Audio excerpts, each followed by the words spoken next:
wayahe sampean ngrungokno siaran Cahaya Pagi Pro 4 RRI Surabaya. Pro 4 Suara Budaya Surabaya. Assalamualaikum warahmatullahi wabarakatuh. Waalaikumsalam. Alhamdulillahilladzi an'amana bi ni'matil iman wal islam wa arsyadana ila ikmalihi wa taqwiyatihi bi nuril Qur'an. Asyhadu an la ilaha illallah wahdahu la syarika lah wa asyhadu anna sayyidana wa nabiyyana Muhammadan abduhu wa rasuluh la nabiyya ba'dah. Allahumma salli wa sallim ala sayyidina Muhammad wa ala alihi wa ashabi ajma'in, amma ba'du.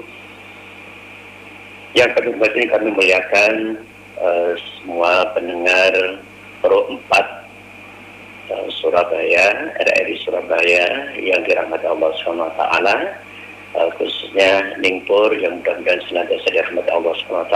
Alhamdulillah, pagi hari ini marilah kita mengucapkan syukur kepada Allah SWT karena Allah masih berkenan melimpahkan rahmat, hidayah serta ilahiyahnya kepada kita sekalian, nikmat iman, nikmat Islam, dan tentunya nikmat kesehatan dan nikmat kesempatan, sehingga pagi hari ini kita masih diberi kesehatan jasmani rohani, bisa mengikuti program dari RRI Pro 4 Surabaya dengan keadaan sehat walafiat. Amin. Allahumma amin. Allahumma amin. Cakning Pro 4 Surabaya, pergerakan saya Mustar dari Kemenak Kota Surabaya.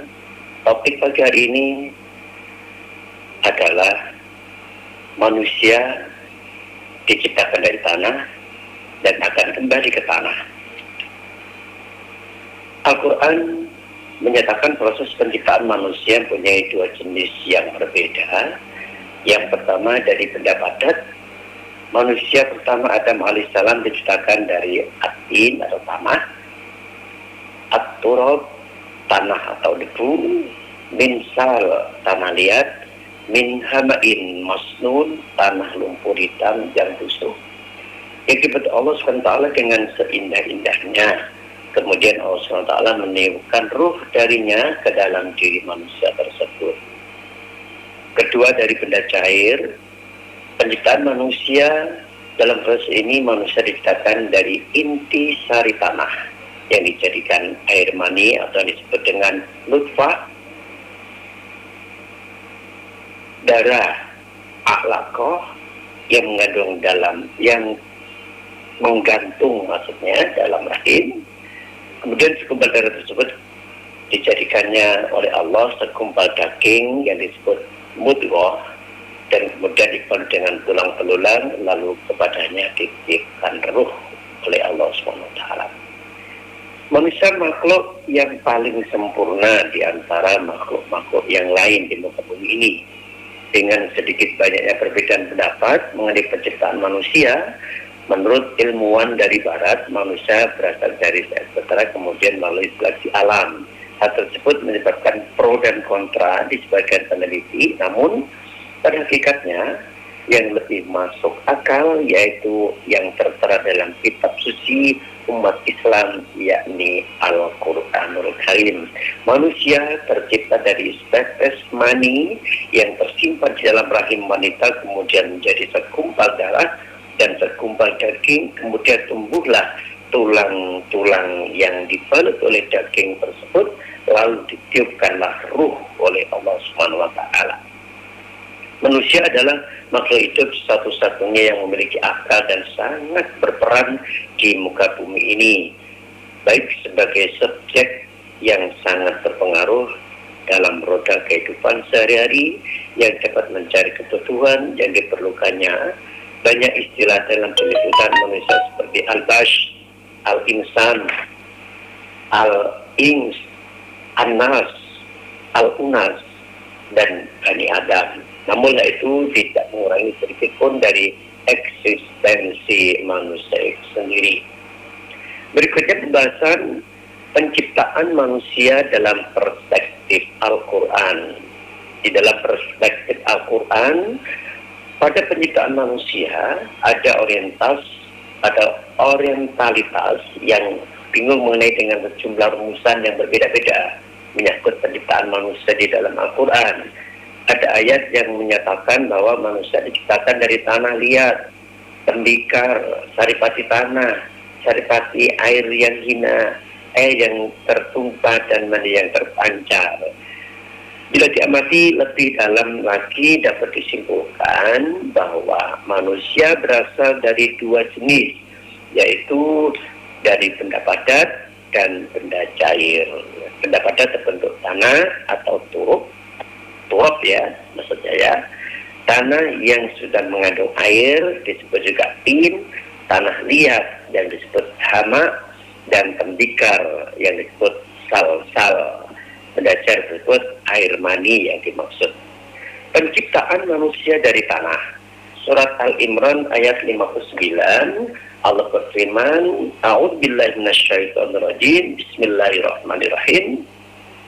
Innamat dala Isa indallahi kamaddali Adam khalaqahu min turabin tsumma qala lahu kun fayakun. Sesungguhnya perumpamaan atau penciptaan Isa bagi Allah seperti penciptaan Adam. Dia menciptakannya dari tanah, kemudian dia berkata kepadanya, jadilah, maka jadilah sesuatu itu. Pada ayat tersebut Allah Subhanahu wa taala menyatakan kepada Nabi Muhammad sallallahu alaihi wasallam bahwa penciptaan Nabi Isa alaihissalam sama dengan penciptaan Nabi Adam alaihissalam, yaitu sama-sama dari tanah. Penciptaan Nabi Isa alaihissalam memang dari unsur sel telur yang berasal dari ibunya, tetapi perlu diingat bahwa sel telur itu berasal dari tanah, sedangkan darah dari makanan dan makanan tumbuh dari tanah, maka Nabi Isa alaihissalam juga berasal dari tanah.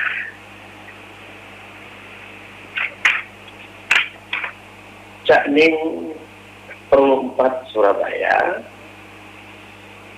yang dirahmati Allah Subhanahu wa taala, Allah memerintahkan kepada Nabi Muhammad sallallahu alaihi wasallam untuk memberitakan atau untuk menceritakan kepada kaum muslimin tentang kisah seorang yang sombong, pemilik pertanian yang hasilnya melimpah ruah. Orang tersebut telah ditegur oleh kawannya yang diingatkan bahwa dia diciptakan dari tanah dan pasti akan kembali kepadanya. Kembali ke tanah lagi maksudnya. Tetapi ia terus saja membangkang. Dia baru sadar setelah seluruh kekayaannya sirna atau hilang. Surat Al-Hajj ayat 5 yang berarti, wahai manusia, jika kamu meragukan hari kebangkitan, maka sesungguhnya kami telah menjadikan kamu dari tanah, kemudian dari setetes mani, kemudian dari segumpal darah, kemudian dari segumpal daging yang sempurna kejadiannya, dan yang tidak sempurna akan kami jelaskan kepada kamu, dan kami tetapkan dalam rahim menurut kehendak kami, kata Allah, sampai waktu yang sudah ditentukan. Kemudian kami keluarkan kamu sebagai bayi, kemudian dengan berangsur-angsur kamu sampai kepada usia dewasa. Di antara kamu ada yang diwafatkan, dan ada pula di antara kamu dikembalikan sampai usia sangat tua, sehingga dia akan mengetahui lagi sesuatu yang telah diketahuinya.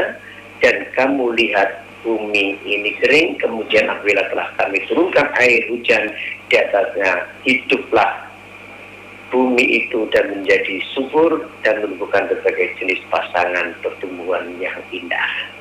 Dalam ayat ini Allah menyapa manusia dan menerangkan bahwa mereka diciptakan dari tanah, kemudian diproses dari zigot sampai janin, lalu manusia lahir menjadi anak-anak sampai dewasa, sampai tua, yang kemudian meninggal, dan ada pula yang diberi usia lanjut, kemudian meninggal, kembali ke dalam tanah lagi.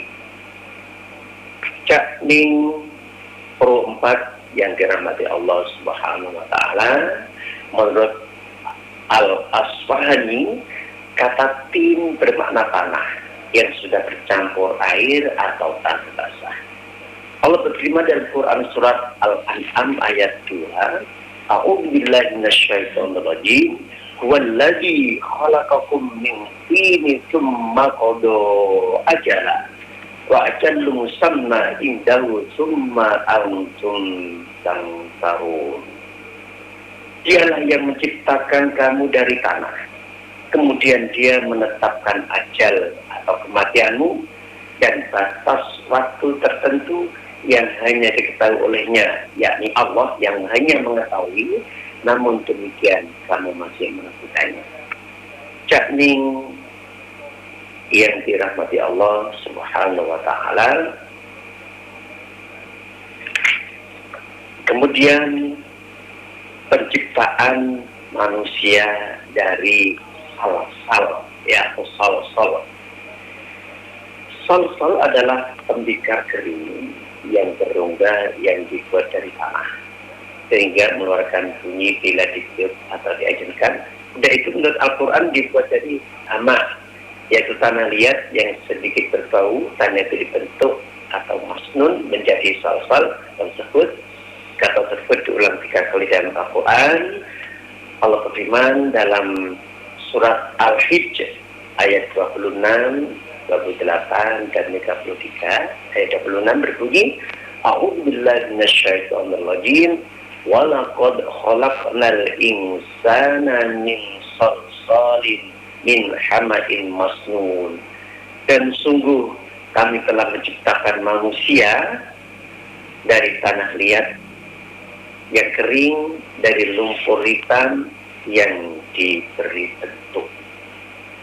Kemudian ayat 28 surat Al-Hijr, A'udzubillahi minasyaitonir rajim, wa idz qala rabbuka lil malaikati inni khaliqu basharan min salsalin min hama'in masnun.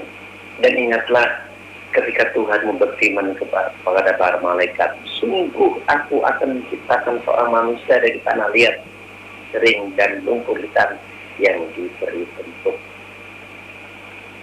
Lalu Allah berfirman lagi dalam Al-Quran surat Al-Hijr ayat 33, A'udzubillahi minasyaitonir rajim, qala lam aqul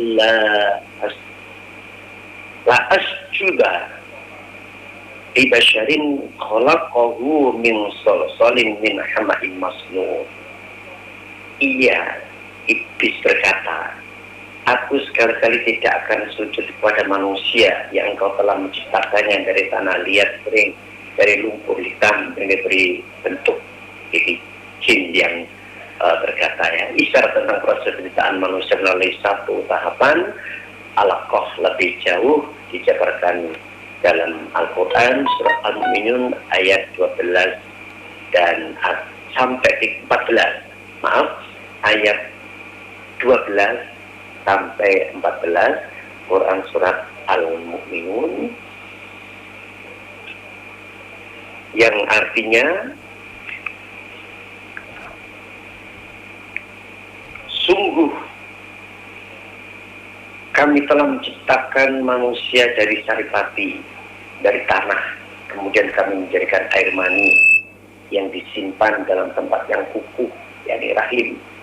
Kemudian air mani itu kami jadikan sesuatu yang melekat, lalu sesuatu yang melekat itu kami jadikan segumpal daging, dan segumpal daging itu kami jadikan tulang belulang, lalu tulang belulang itu kami bungkus dengan daging, kemudian kami menjadikannya makhluk yang berbentuk. Maha suci Allah, pencipta yang paling baik. Cakning Pro 4 Surabaya yang dirahmati Allah SWT, dalam ayat di atas jelas terlihat bagaimana proses penciptaan manusia dimulai dari tahap solalah, dari pasti makanan, kemudian nutfah, sperma, lalu terjadi konsepsi atau pembuahan dan masuk ke dalam rahim, menjadi embrio, kemudian berkembang atau berbentuk yang disebut alaqah, kemudian berproses menjadi mudghah. Mudghah izaman ini tumbuh tulang belulangnya, kemudian tulang belulang itu dibungkus dengan daging. Cakning perempat Surabaya dirahmati Allah SWT, setelah terbentuk manusia yang utuh, kemudian Allah SWT meniupkan atau nafkah kepada ruhnya, kemudian jadilah dia makhluk yang unik atau kholqan akhar.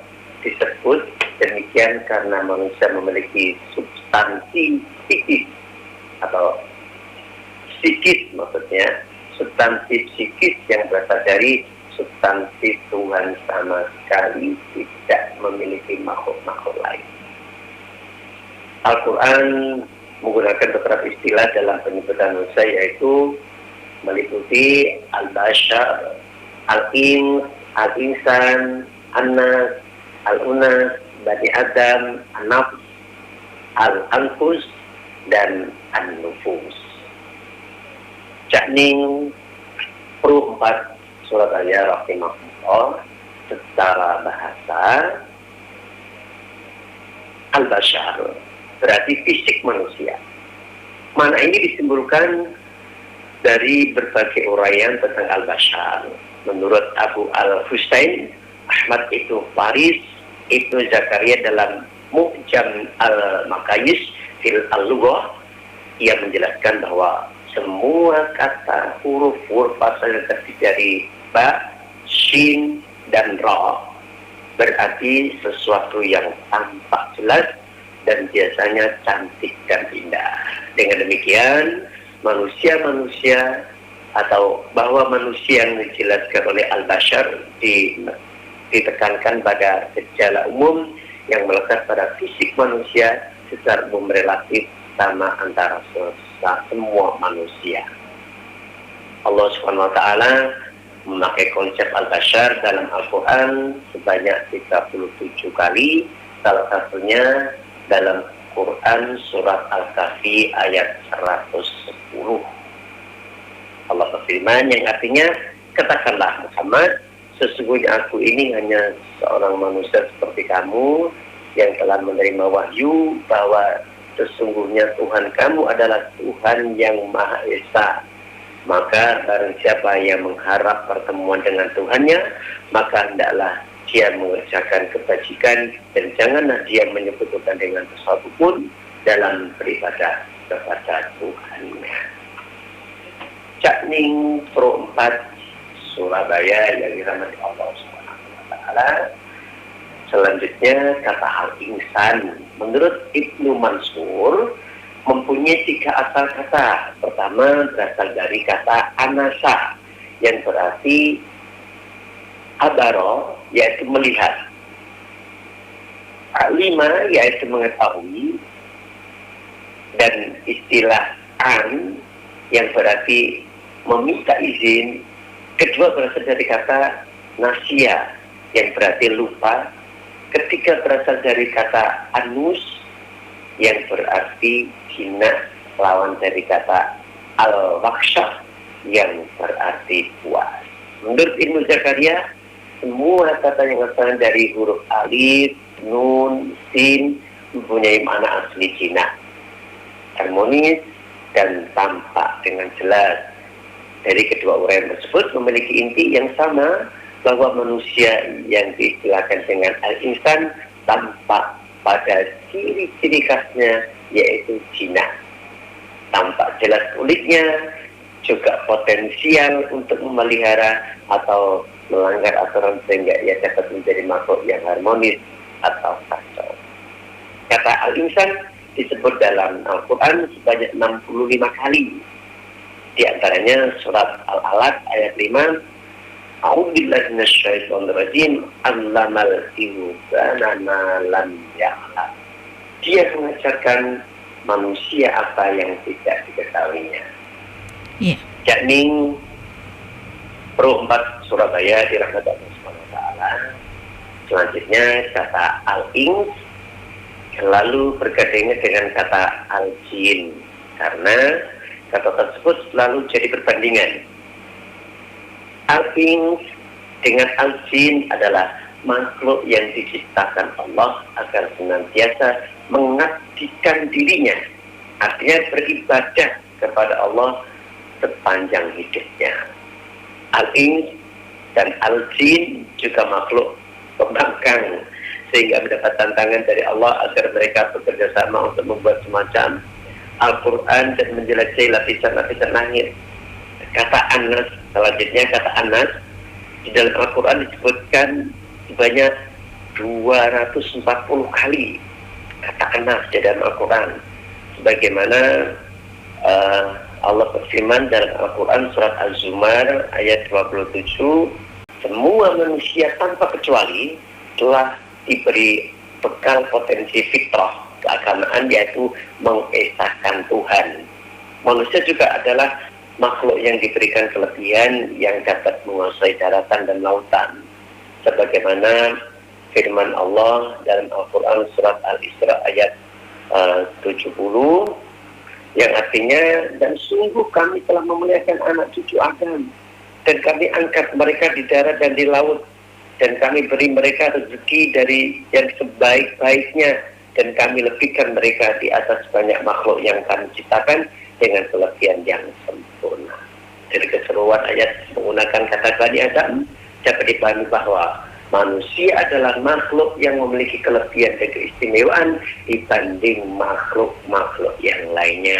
Keistimewaannya meliputi fitrah keagamaan, peradaban, dan kemampuan memanfaatkan alam.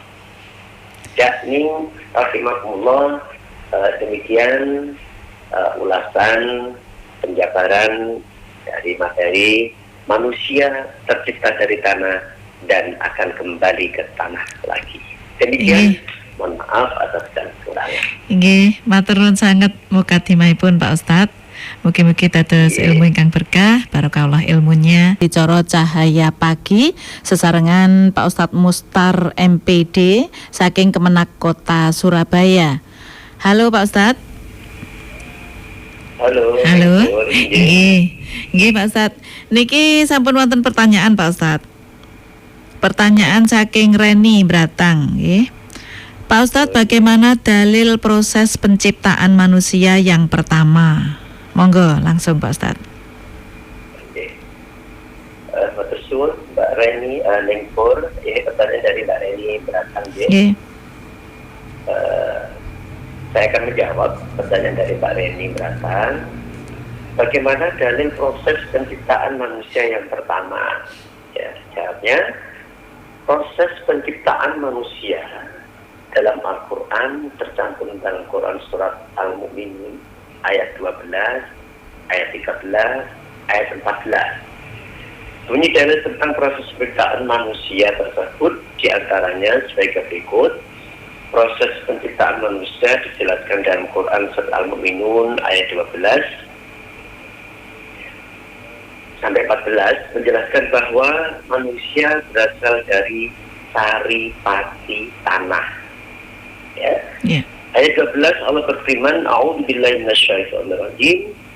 Wa laqad khalaqnal insana min sulalatin min tin. Sungguh, kata Allah ini ya, sungguh kami telah menciptakan manusia dari sari pati yang berasal dari tanah. Ya. Kemudian ayat yang ke-13 surat Al-Mu'minun Allah berfirman, A'udzubillahi minasyaitonirrajim. Summa ja'alnahu nutfatan fi qararin makin. Kemudian kami menjadikannya air mani di dalam tempat yang kukuh, yakni rahim. Jadi dari saripati tanah, kemudian menjadi mani. Ya. Kemudian Allah berfirman dalam Quran surat Al-Mu'minun ayat 14, A'udzubillahi minasyaitonirrajim. Summa khalaqnahu summa khalaqnal nutfatan 'alaqatan fa khalaqnal 'alaqatan mudghatan fa khalaqnal mudghah idhaman fa kasawnal idhama lah man summa ansha'nahu khalqan akhar fatabarakallahu ahsanul khaliqin, yang artinya kemudian air mani itu kami jadikan sesuatu yang menggantung darah, artinya yang menggantung sudah berbentuk darah. Lalu sesuatu yang menggantung itu artinya darah itu kami jadikan segumpal daging. Lalu segumpal daging itu kami jadikan tulang belulang. Kemudian tulang belulang itu kami bungkus dengan daging. Kemudian kami menjadikannya makhluk yang terbentuk lain, ya, yakni wujud manusia, ya, masih bayi. Iya. Maha suci Allah sebaik-baik pencipta. Seperti itu Mbak Reni, jawaban dari kami dalil penciptaan manusia yang pertama. Terima kasih. Ini wonten pertanyaan kedua Pak Ustadz. Apa yang dinyatakan dalam Al-Quran mengenai penciptaan manusia? Monggo Pak Ustadz. Terima kasih. Pertanyaan yang kedua, ya, kami jawab ya Nipur.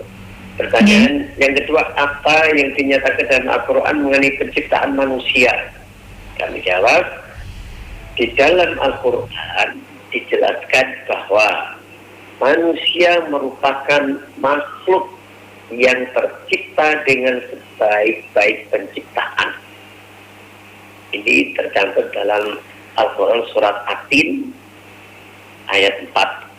Ya. Kesempurnaannya dapat dilihat dari adanya kesatuan antara ruh dan jasad dalam tubuh manusia. Selain itu, manusia juga diberikan kualitas atau diberikan keutamaan. Maka Allah berfirman dalam Quran surat At-Tin ayat 4, A'udzubillahi minasyaitonir rajim, laqad khalaqnal insana fi ahsani taqwim.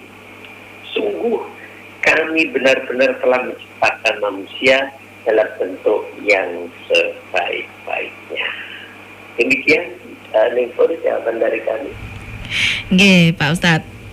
Lanjut nggih, menika saking hamba Allah Pak Ustadz, kenapa manusia diciptakan dari tanah menurut Islam? Monggo Pak Ustadz. Maaf, dari mana Nipur? Dari hamba Allah, tidak menyebutkan namanya. Oh, dari hamba Allah. Nggih. Kenapa manusia diciptakan nggih dari tanah? Dari tanah. Nggih. Oh iya, nggih. Kami jawab ya Nipur pertanyaannya. Kenapa manusia diciptakan dari tanah menurut Islam? Dan kami jawab, manusia diciptakan dari tanah supaya manusia mempunyai sifat tawaduk, rendah diri, ya, tawaduk, dan bisa menjadi pemimpin yang baik di muka bumi ini. Dan juga tanah itu bisa memadamkan api, memadamkan syahwat, memadamkan kemarahan dan ketamaan. Jadi manusia diciptakan dari tanah itu dia tidak sombong, artinya ya. Dia tidak sombong. Menurut Ismail Hakiki, Allah menciptakan Adam dengan kedua tangannya. Ini termuat dalam Al-Quran surat Ali Imran ayat 59. Allah berfirman, A'udzubillahi minasyaitonir rajim. Inna masala Isa indallahi kamatsali Adam khalaqahu min turabin tsumma qala lahu kun fayakun. Sesungguhnya perumpamaan atau penciptaan Isa bagi Allah adalah seperti penciptaan Adam alaihissalam. Dia menciptakannya dari tanah. Kemudian berfirman kepadanya, jadilah. Yang tadi disebutkan kun fayakun. Jadilah, maka jadilah sesuatu itu. Demikian menurut yang dari kami. Lanjut nggih Pak Ustadz, menika wektalipun tinggal sekitar 7 menit. Ini ada 2 pertanyaan Pak Ustadz dari Iqbal di Perak. Pak Ustadz, mengapa manusia disebut sebagai khalifah di muka bumi, dan apakah ketika manusia itu berasal dari tanah pasti akan kembali ke tanah? Ngaten. Monggo langsung 2 pertanyaan dari Mas Iqbal. Oh, langsung pertanyaan 2 ya tadi. Nggih, dari Mas Iqbal nggih. Mengapa manusia disebut sebagai khalifah di muka bumi ini? Ya, saya jawab. Manusia disebut khalifah karena ia adalah pengganti jin yang sebelumnya datang. Adam alaihissalam disebut khalifah karena ia juga akan digantikan oleh orang lain. Akan merupakan khalifah Allah di muka bumi ini untuk menegakkan ketentuannya dan melaksanakan perintahnya. Dalam Al-Quran surat Al-Baqarah ayat 30, Allah berfirman, "A'udzubillahi minasyaitonir rajim. Wa idh qala rabbuka lil malaikati inni ja'ilun fil ardi khalifah. Qalu ataj'alu fiha man yufsidu fiha wa yasfiku ad-dima' wa nahnu nusabbihu bihamdika wa nuqaddisu lak. Qala inni a'lamu ma la ta'lamun." Ingatlah ketika Tuhanmu berfirman kepada para malaikat, "Aku hendak menjadikan khalifah di muka bumi ini." Mereka berkata, "Apakah engkau hendak menjadikan orang yang merusak dan menumpahkan darah di sana, sedangkan kami bertasbih memujimu dan mensucikan namamu?" Dia berfirman, "Sesungguhnya aku mengetahui apa yang tidak kamu ketahui." Di jawaban yang mengapa manusia disebut sebagai khalifah di muka bumi. Jadi manusia di muka bumi ini sebagai khalifah untuk pengganti yang sebelumnya. Berikutnya, apakah yang berasal dari tanah akan kembali ke tanah lagi? Akan kami jawab, Allah menciptakan manusia dari tanah dan kelak ia akan dikembalikan ke tanah sebelum dibangkitkan lagi. Hal tersebut tercatat dalam Al-Quran surat Toha ayat 55, dari tanah kembali ke tanah adalah angka yang sering didengar oleh umat manusia. Adalah ungkapan yang sering didengar oleh manusia adalah dibuat dari tanah, kembali ke tanah lagi. Bagaimana Allah berfirman dalam Quran surat Toha ayat 55, "A'udzubillahi minasyaitonir rajim. Minha khalaqnakum wa fiha nu'idukum wa minha nukhrijukum taratan ukhra." Darinya tanah itulah kami menciptakanmu, kepadanya lah kami akan mengembalikanmu, dan dari sanalah kami akan mengeluarkanmu pada waktu yang lain. Demikian jawaban dari kami, dan lebihnya mohon maaf. Nggih Pak Ustadz, sedaya pertanyaan sampun dijawab. Sakmenika sampun tinggal 3 menit Pak Ustadz. Monggo dipun sampaikan closing statement, bisa rangkuman kangge motivasi kita semua untuk kita bisa menyadari ya semua tingkah laku kita di muka bumi, karena kita nanti juga akan kembali ke tanah, ngaten nggih Pak Ustadz. Nggih, monggo Pak Ustadz. Terima kasih matur suwun Nengkor, akan kami bacakan kesimpulannya pada materi pagi hari ini. Kesimpulan, pada penciptaan manusia mengenai dengan sejumlah rumusan yang berbeda-beda, menyangkut penciptaan manusia di dalam Al-Quran, ada ayat yang menyatakan bahwa manusia diciptakan dari tanah liat, tembikar, saripati tanah, saripati air yang hina, air yang terumpah, dan mani yang terpancar. Tapi yang tersebut dapat dijelaskan mengenai proses penciptaan manusia dalam kitab Al-Quran, sebagaimana yang tertera dalam Al-Quran surat Al-Mu'minun ayat 12, ayat 13, ayat 14 yang saya terangkan di depan tadi, yang menjelaskan bahwa dalam ayat tersebut jelas terlihat bagaimana proses penciptaan manusia dimulai dari tahap sulala, cari pakai makanan, kemudian nutfah, sperma, yang lalu terjadi konsepsi atau pembuahan dan masuk ke dalam rahim menjadi embrio, kemudian berkembang membentuk alaqah, kemudian berproses menjadi mudghah, zaman tumbuh tulang belulangnya, kemudian tulang belulang itu dibungkus dengan daging. Setelah terbentuk manusia yang utuh, kemudian Allah SWT meniupkan atau nafkah kepada ruhnya, kemudian jadilah ia makhluk yang unik, khalqan akhar disebutnya. Demikian karena manusia memiliki substansi psikis yang berasal dari substansi Tuhan sama sekali, tidak memiliki makhluk-makhluk lain. Kemudian dalam perspektif sains modern dijelaskan pula bahwa proses kejadian manusia terjadi dalam 3 fase, yaitu fase zigot, yaitu sejak konsepsi hingga akhir minggu kedua, fase embrio, yaitu akhir minggu kedua hingga akhir bulan kedua, dan fase janin, yaitu akhir bulan kedua hingga kelahiran. Perbedaan pula diungkapkan oleh Charles Robert Darwin, ya, yang menyatakan bahwa manusia adalah hewan atau binatang manusia lebih maju. Kemudian menurut Harun Yahya dan tulisannya betul runtuhnya teori evolusi Darwin dalam 20 pertanyaan tidak sependapat dengan Darwin. Menurut Harun sendiri tidak mungkin semua bagian penyusun sel itu berkembang secara kebetulan dalam terbentuk struktur yang kompleks dan rumit secara kebetulan dalam jutaan tahun. Oleh sebab itu, rancangan yang begitu kompleks dan sistem rumit dari sebuah sel saja sudah jelas menunjukkan suatu proses penciptaan yang cerdas, yaitu Allah yang menciptakan semua makhluk di bumi ini. Demikian kesimpulan dari kami. Mohon maaf atas kekurangan. Nggih, Pak Ustadz, matur nuwun sedayanipun, matur nuwun wekdalipun, barokah ilmunipun, nggih Pak Ustadz, kagem Pak Ustadz. Monggo cahaya pagi sakmenika sampun rampung, kita tutup bersama-sama ngangge bacaan hamdalah Pak Ustadz. Alhamdulillahirabbil alamin. Nggih, bareng selamat menjalankan aktivitas sinten menika Pak Ustadz. Assalamualaikum warahmatullahi wabarakatuh.